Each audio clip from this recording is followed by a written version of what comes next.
The ship stopped. 900 people were screaming in the dark. The crew had no answers. Then came the announcement, "Please, we need you." In cabin 3B, a girl was sitting alone. Nobody knew she was listening.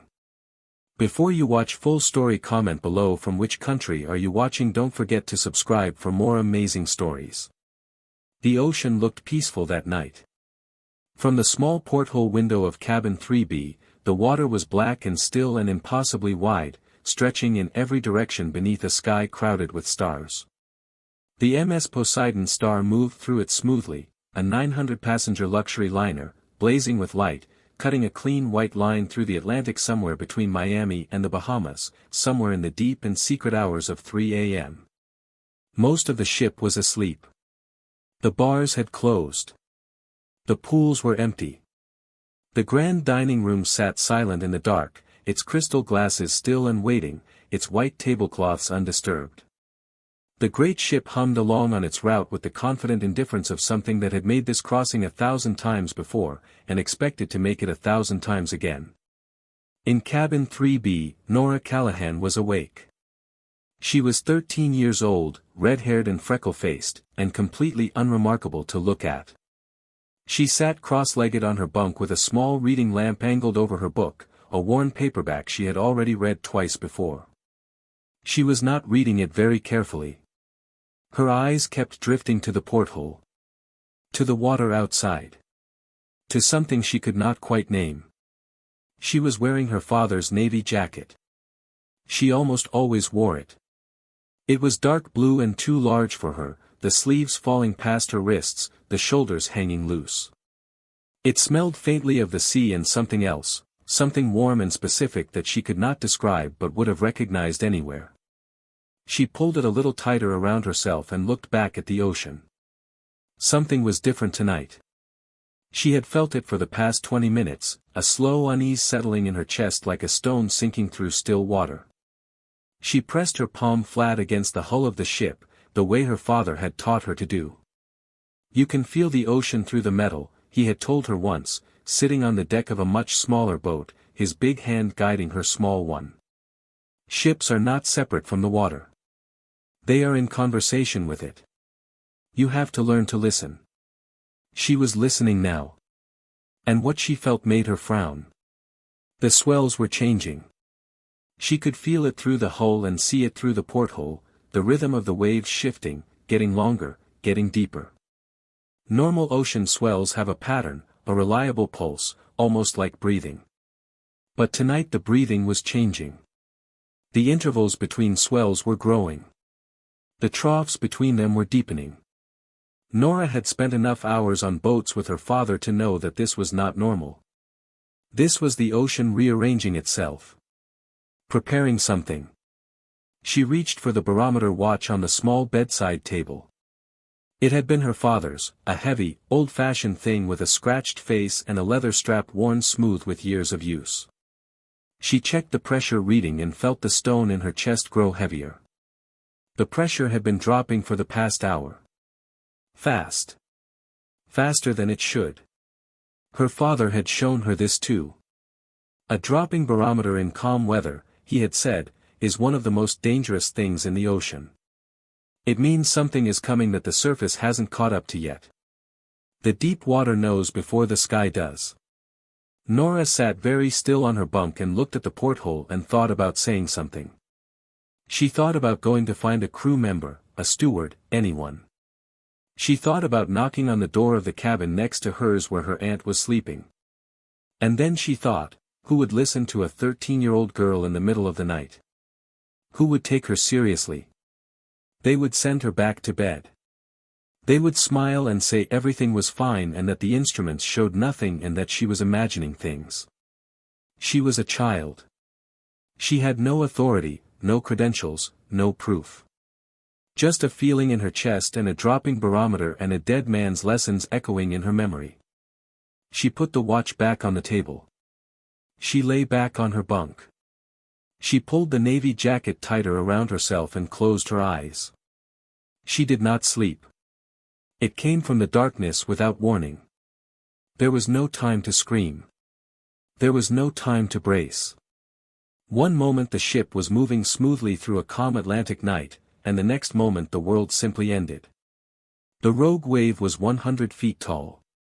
It rose from the black water like the fist of something ancient and enormous, climbing impossibly fast, a vertical wall of dark water that blotted out the stars. It had been forming unseen beneath the surface for the past hour, two large ocean swells converging deep underwater, their energy combining and amplifying until they produced something that should not have existed, something that standard instruments could not detect because it formed too fast, too deep, too suddenly for any sensor to catch. By the time it was visible on the surface, it was already there. It was already happening. There was no warning because there could be no warning. That is the nature of rogue waves. They do not announce themselves. They simply arrive. The MS Poseidon star was in the middle of a routine navigational turn when the wave struck broadside. If the ship had been bow on, the impact might have been survivable with less catastrophic listing. But broadside was the worst possible angle. The entire 900-foot length of the ship was exposed when the wave hit, and it hit with the force of something geological, something tectonic, something that had no business existing in a calm night ocean. The sound was indescribable. It was not a crash. It was deeper than a crash, lower and more total, a sound that was felt in the bones and teeth and the root of the spine before it was heard with the ears. It was the sound of 100,000 tons of water striking a floating structure at speed.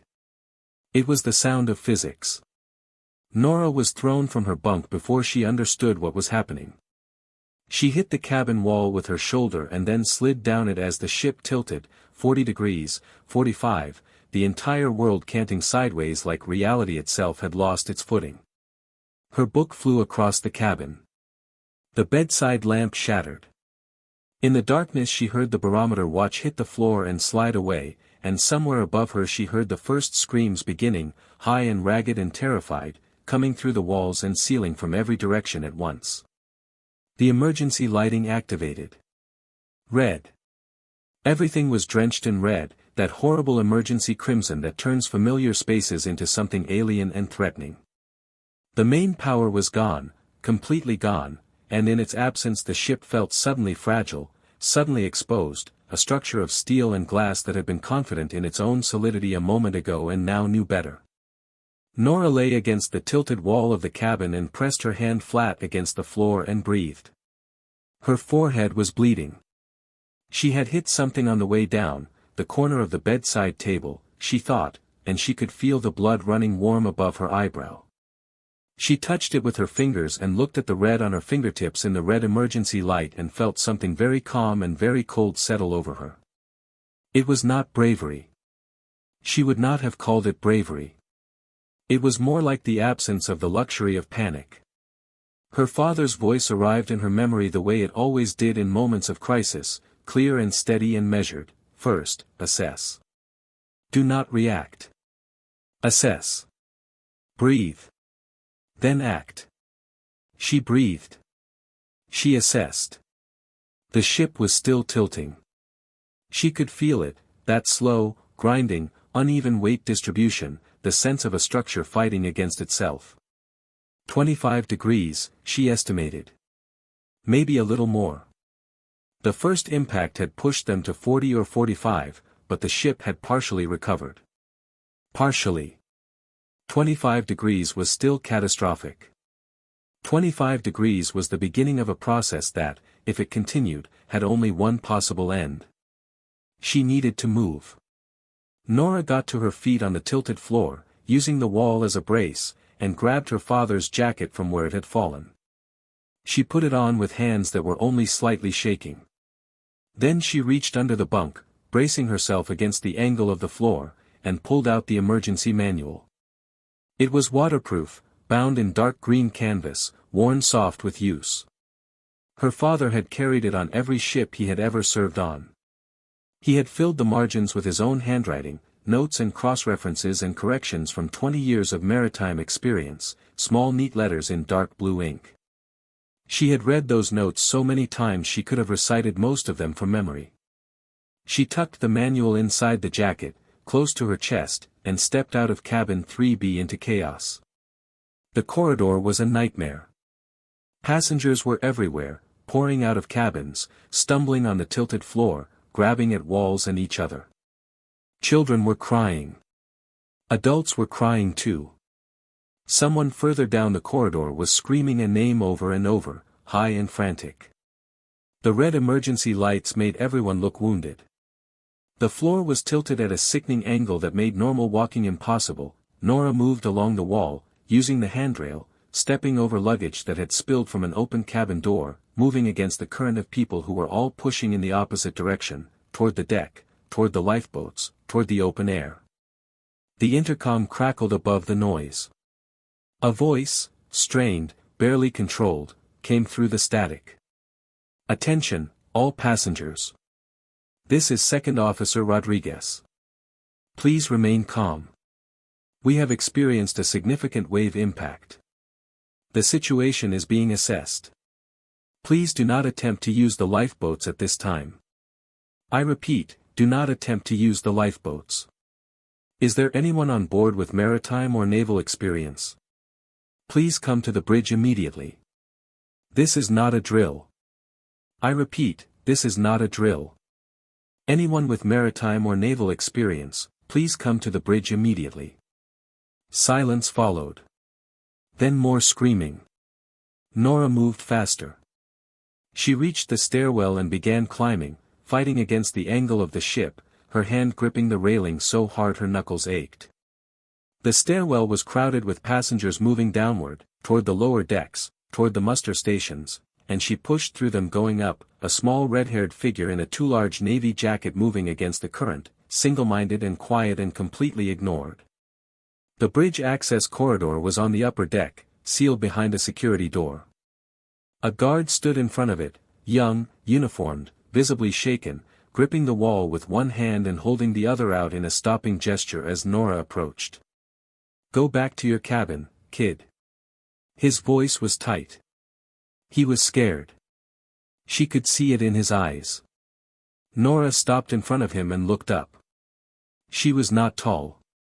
She was 13 years old with blood drying above her eyebrow and a cut on her chin from the fall and a navy jacket that swallowed her whole. She looked, she was certain, like the last person on this ship who should be anywhere near the bridge. She held his gaze. "The ship is listing at 25 degrees, she said. Her voice came out steadier than she expected. "If the listing increases back to 40 degrees, the ship will capsize. You have maybe 90 minutes before capsize risk becomes critical. Please let me through." The guard stared at her. Behind him, through the door, she could hear voices, urgent, overlapping, someone shouting numbers. "You're a kid," he said. "My father was Commander Daniel Callahan," she said. "He taught me maritime emergency procedure for 2 years before he died." The officer on the intercom asked for naval experience. "I have it. Please let me through." A long moment. The ship groaned around them, a deep, structural sound that seemed to come from the bones of the vessel itself. The guard looked at her. He looked at the door behind him. He looked at her again. He stepped aside. The bridge was controlled pandemonium. Nora stepped through the door and took it in quickly, the way her father had taught her to assess a new environment, fast, systematic, noting the exits, the status of the equipment, the state of the people. What she saw was not encouraging. The captain was unconscious against the far wall, 2 crew members crouched over him, one pressing a folded jacket to his head where the blood was visible even from across the room. The first officer was sitting against the navigation console with his arm at a wrong angle, his face the color of old paper, a third crew member trying to stabilize the brake with material torn from someone's uniform. The main navigation system was dark, dead, its screens black and blank. Through the forward windows, the ocean looked enormous and restless, the horizon tilted at an angle that should not have been possible. Second Officer Rodriguez stood at the center of the bridge gripping the edge of the main console with both hands, a radio handset pressed to his ear, talking rapidly. He was perhaps 35, stocky, dark-haired, and he was, Nora could see it clearly, on the edge of losing control. Not of the ship. Of himself. The ship had already done what it was going to do. What hung in the balance now was whether the people responsible for it could hold themselves together long enough to respond. He saw her when she was halfway across the bridge, and his expression moved through surprise, confusion, and dismissal in about 2 seconds. "Who let you in here?" "This is the bridge, you need to leave immediately." "I heard the announcement," Nora said. She kept walking toward him. "You asked for maritime experience." "I asked for naval experience," Rodriguez said, and there was something almost like a laugh in his voice, the kind of laugh that comes not from amusement but from the sheer absurdity of the situation. "Not a child." Nora stopped in front of him. She reached inside the navy jacket and pulled out the manual. She opened it, not slowly, not fumbling, but with the confident directness of someone who had opened this book 10,000 times, and turned to the section on post-wave stability and ship recovery. She found the page without looking for it. She held it up so he could see the dense text, the diagrams, the margins filled with her father's small neat handwriting. Then she read. Not from memory, though she could have. She read from the page, out loud, in a clear and steady voice, the complete procedure for assessing and correcting dangerous listing in a large vessel following a wave impact event. She read it in 30 seconds, all of it, without pausing, without stumbling, without looking up at Rodriguez once. When she finished, she closed the manual and looked at him. Rodriguez was silent. The bridge was silent. Someone, one of the crew members near the navigation console, said quietly, "Sir." Rodriguez looked at Nora for a long moment. Something shifted in his expression. The dismissal was not entirely gone, she could still see the instinct in him, the deep adult reluctance to hand control of a crisis to a teenage girl, but underneath it, something more urgent was rising. Pragmatism. Desperation. The simple, terrible arithmetic of a sinking ship and no better options. "What do you see?" he said finally. It was the question of a man who was genuinely asking. Nora turned to face the ship's instrumentation. Most of it was damaged or offline, but some systems were still functioning on emergency power. She moved to the listing indicator, the inclinometer, and studied it. 26 degrees. Still moving, still unstable. "The ballast system failed in the impact," she said. "The automatic correction isn't working." The ship took on water on the port side from the initial wave, and the automated ballast pumps should have compensated by moving water to the starboard tanks to rebalance the weight. But the system went down when the power went out and it never restarted. The ship has been sitting at this angle because nobody has corrected it manually. Rodriguez stared at her. "The manual ballast procedure is in here," Nora said, and held up the manual. "My father wrote the procedure in the margins. Step by step. He served on ships like this. He knew exactly how this system worked." She paused. She felt something tighten in her chest, not fear, exactly, but grief and resolve tangled together, inseparable. "Please just listen to me." "Tell me what to do," Rodriguez said. The manual ballast control panel was at the rear of the bridge, a secondary system that operated independently of the main power grid. Nora moved to it and opened the manual to the page with her father's handwritten notes.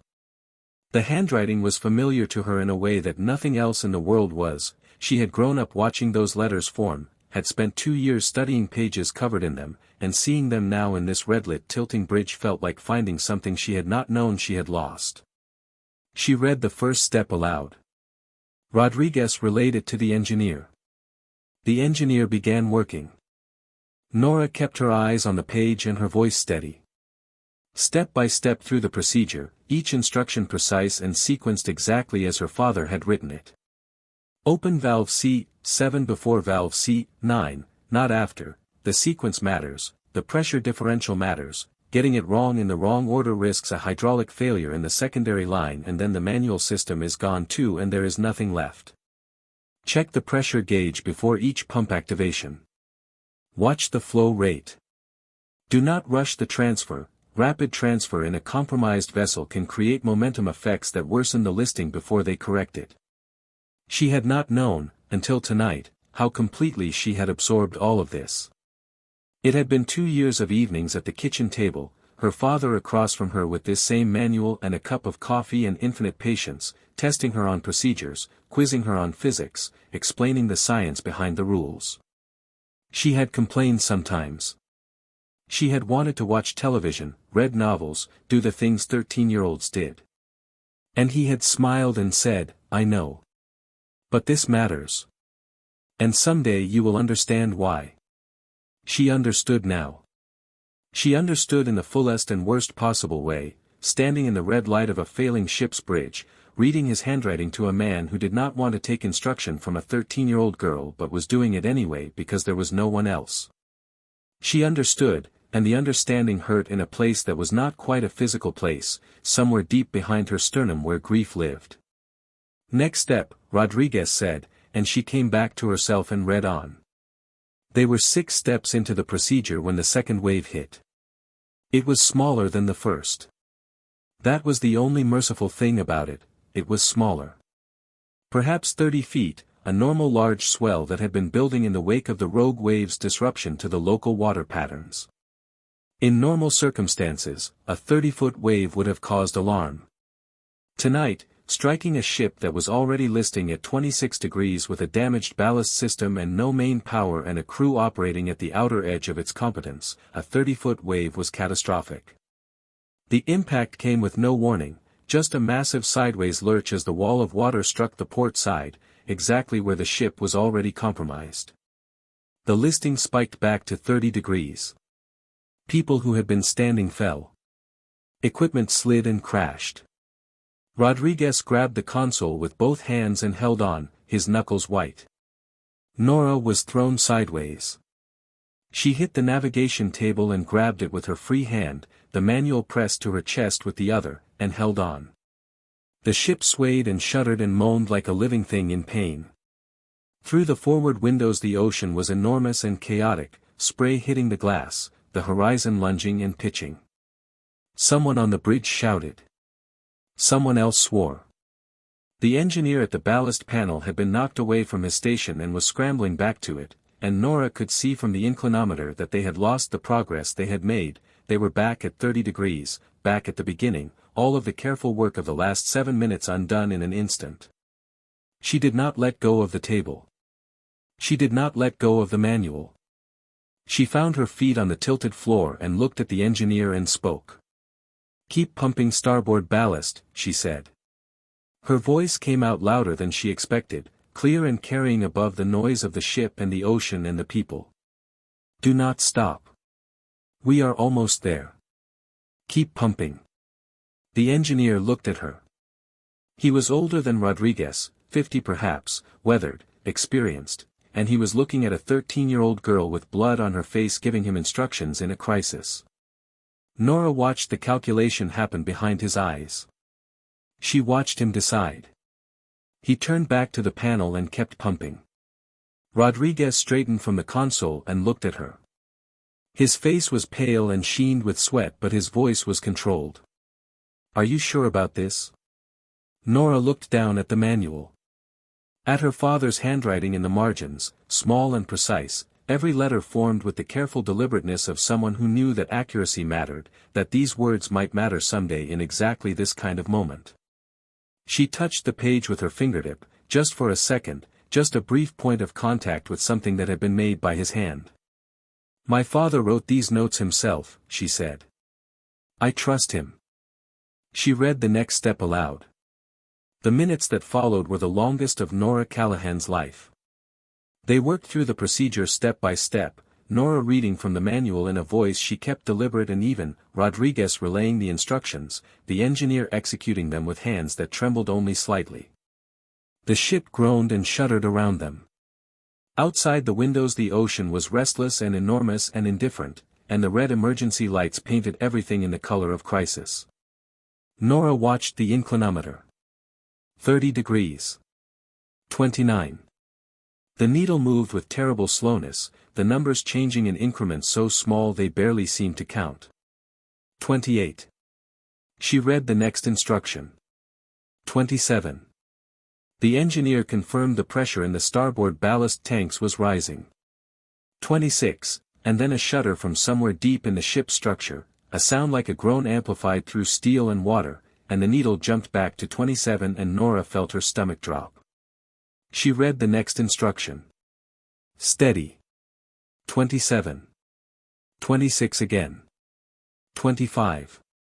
She was aware that she was not breathing properly, that she was holding her breath between instructions, releasing it in controlled exhales when the needle moved, inhaling again when it held. She was aware that her hand gripping the manual was aching. She was aware of the blood on her forehead, dry now and tight. She was aware of her father's jacket around her shoulders and of everything it contained, all the weight of someone who was not here, all the absence of a man who should have been standing in this place instead of her. 24 degrees. 23. Someone at the back of the bridge made a sound, a small involuntary sound, not quite a word, just the release of held breath. 22. 21. 19. Rodriguez said, quietly, "It's working." Nora did not answer. She read the next instruction. Her eyes did not leave the manual except to check the inclinometer, and every time she checked it the needle was a little lower, the angle a little less severe. 17 degrees. 15. She was aware that some of the crew members who had been braced against the walls had slowly straightened. She was aware that the quality of the silence on the bridge had changed, from the held-breath terror of people waiting for the worst to happen, to something that was cautiously, carefully beginning to look like hope. 13 degrees. 12. 10. At 10 degrees, Rodriguez exhaled. It was not a word.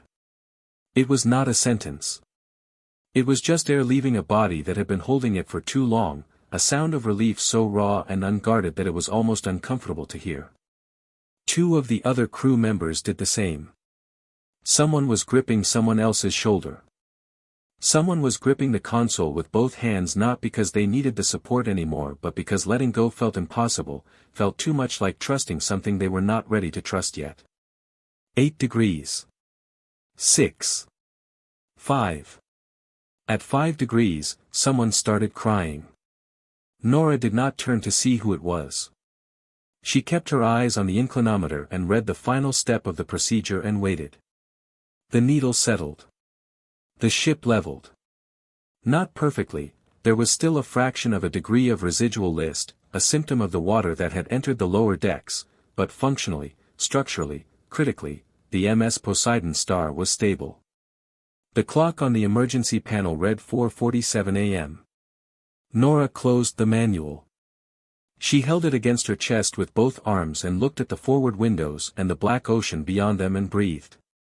Once. Twice. She felt something in her chest loosen, something she had not known was clenched until it released. The breath that left her was shaky in a way she could not entirely control, and she closed her eyes for a moment so that nobody would see her face.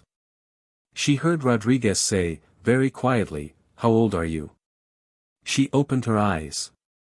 13, she said. He looked at her for a long moment. His face was unreadable. Then something in it shifted, softened, and he said, in a voice that was barely above a whisper, "Your father raised a sailor." Nora did not answer that. There was nothing to say that would not break something open that she needed to keep closed, at least for now, at least until she was alone. She nodded, once. She turned and walked toward the bridge door. The Coast Guard arrived at dawn. The sky was beginning to lighten, gray and pale at the horizon, the stars fading, the ocean calmer now in the way that oceans sometimes become calm after violence, as though exhausted. The cutter came out of the early light with its searchlight still burning, and the passengers of the MS Poseidon star gathered on the upper decks to watch it come, and more than a few of them wept. The captain had been stabilized, a serious concussion, but he would recover. The first officer's arm had been set as best it could be with what was available. 3 passengers had sustained injuries serious enough to require immediate medical attention. 11 more had minor injuries. Given what had happened, given the size of the wave, the degree of listing, the total power failure, the fact that the ship had come within a fractional margin of capsizing 900 people into open ocean in the middle of the night, the numbers were almost miraculous. Rodriguez met the Coast Guard commander on the main deck and gave his report. He spoke for 5 minutes, detailing the events from first impact to stabilization. The commander listened with the focused attention of someone accustomed to emergencies, making notes, asking precise questions. When Rodriguez was finished, the commander was quiet for a moment. "The ballast correction," the commander said. "That procedure is not simple. It requires specific knowledge." "Who managed that?" Rodriguez paused. He looked at the commander, and then he looked out across the deck at the passengers, and then he pointed, a small, deliberate gesture, toward the corridor that led below. "Cabin 3B, he said. The commander went below. The corridor was quiet. Most passengers were on the upper decks or in the dining areas where the crew was distributing blankets and hot drinks and the dazed, clinging comfort of survival.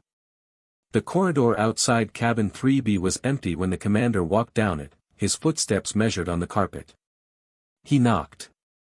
A pause. Then the door opened. Nora Callahan stood in the doorway in her father's navy jacket, her red hair loose, the dried blood still visible on her forehead from where she had hit the wall in the initial impact. She was obviously exhausted, her eyes were dark with it, her shoulders carrying the particular heaviness of someone who had been braced against something enormous for hours and was now, slowly, beginning to let it down. She looked at the Coast Guard commander and waited. He looked at her for a long moment. She was so young. That was the thing that hit him first and hardest, how young she was, how slight, standing in that oversized jacket in the doorway of a small cabin, looking up at him with eyes that were steady and grave and achingly, unmistakably the eyes of someone who had done something that mattered. He straightened. He brought his right hand up in a formal, deliberate Navy salute. Nora stood very still. Surprise moved across her face, unguarded, genuine, the first entirely unconcealed emotion she had shown all night. She was not a sailor. She was not military. She was a 13-year-old girl in a dead man's jacket who had read his handwriting in a crisis and refused to let the ship go down. She nodded. Once. Quiet and small and exact. The commander lowered his hand. He said nothing. He turned and walked back down the corridor. Nora watched him go. Then she stepped back inside cabin 3B and closed the door. The cabin was exactly as it had been when she left it, the bunk tilted against the wall where it had come partly loose in the impact, the shattered reading lamp on the floor, the porthole dark now with the approaching gray of dawn. She picked up the barometer watch from where it had rolled beneath the bunk and held it for a moment before setting it carefully on the table. She sat on the bunk. She set the manual on her knees. Outside the porthole the sky was lightening, slowly, reluctantly, the way dawn always seems reluctant after a night that contains something terrible.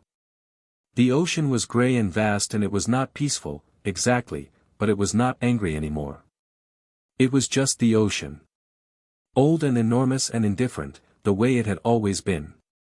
Nora opened the manual to the page with her father's handwritten notes. The ink was dark and precise on the worn paper, each letter formed with the careful deliberateness she had memorized long ago. She had read this page hundreds of times. She had read it tonight in front of strangers in a crisis and the words had come out of her mouth steadily and clearly and exactly as he had written them. She pressed her fingers against the page. Against his handwriting. She traced the loops and angles of his letters the way she had traced them 100 times before, following the path of his pen across the paper, and she felt the particular grief of it, the grief that is not just loss but also gratitude, the grief that aches because it comes wrapped in something that was a gift. The light outside was growing. Somewhere above her she could hear voices, passengers, crew, the sounds of a ship beginning to find itself again after a catastrophic night. She could hear the distant sound of the Coast Guard cutter's engines. She could hear the ocean. She kept her fingers on her father's handwriting and sat very still and let herself feel all of it, the exhaustion and the relief and the fear that had been held at bay all night and was only now, in the quiet, beginning to arrive. She closed her eyes. "I hope you saw that, Dad," she said. The cabin was quiet. Outside the porthole, the dawn came up slow and pale over the Atlantic, and the ocean stretched away in every direction, enormous and ancient and unchanged, the way it would be long after every ship that had ever crossed it was gone. The MS Poseidon star moved on toward the Bahamas, stable and upright and carrying its 900 passengers into the light.